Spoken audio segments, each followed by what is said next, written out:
spoken word is a cousin to both poetry in the traditional sense and hip-hop. And I always describe it as it's the cousin for traditional poetry that you kind of hope doesn't show up for Thanksgiving. But for hip-hop, it's the cousin that you're friends with and texting all the time.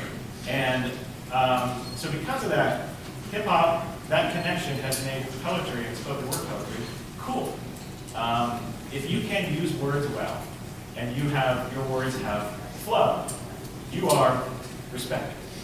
And so, the fact that kids are now on computers all the time, using language, exploring language, manipulating it, playing with it, is then expressed in the work that they do on stage. So, it's definitely, I have my concerns about what happens to language. But when I see what they can do with it and what their, the respect that they get for having that skill, that is totally inspiring and totally helpful. So, I don't think spoken word is for everybody, but I think there are examples of it in all kinds of fields. And I think that in a lot of ways, using language and being creative with language is much, much cooler and much more prevalent than it certainly was when I was young. So I think that's good news.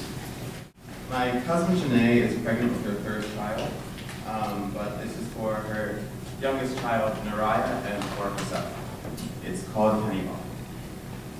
Sitting on the curb, a little girl named Penny looks to a small covered sky as her mother tells her to aim for the stars. Her mother looks to a sky that only by street lamps and prays there are still stars out there. A girl named Penny stands on the shoulders of only her mother, but her mother is already on her hands and knees trying to bear the weight of the world. Penny is a heavy burden, but her mother refuses to buckle. If all she can give her daughter is a couple feet above the ground, she will give it. Even still, she can hear a faint ticking. She tells Penny one day she can leave here, grow up, get smart, spread her wings and fly away. The world tells her this city will kill her, choke the life and mind out of her until there is nothing left. Caught in the crossfire of people throwing bombs, it is only a matter of time before she too explodes. Ripped feathers scattered across the battlefield, wings left barren, pennies left stranded. Penny wants to fly, but her wings have been clipped since birth. You see, angels like Penny are not born to fly. Swaddled in black and metal, they are born to die, but with only her tattered wings, she jumps from her nest with nothing to do but pray. She can't help laughing as she plummets and hits the branches, because on impact, branches cannot compare to explosions.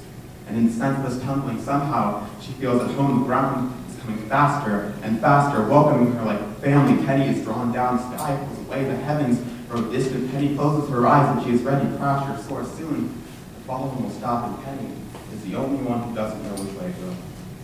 Penny is an angel born to crash. She's a ticking time bomb packed with all the potential in the world. One day she'll explode and it will all mean nothing. Kind, smart, beautiful Penny is a grenade whose pin was pulled the day she was born, and eventually she will explode. And instead, she will take with her the heart of anyone who dare think for it more than a statistic. The more you believe in impossible possibilities, the harder you'll be hit by real realities. For Pennies and their mothers, believers holding on to each other, this final explosion is the end. Foolish dreams, sewing ripped wings of diffusing lit bombs, or believing you can leave. A little woman named Penny gives birth to a little girl.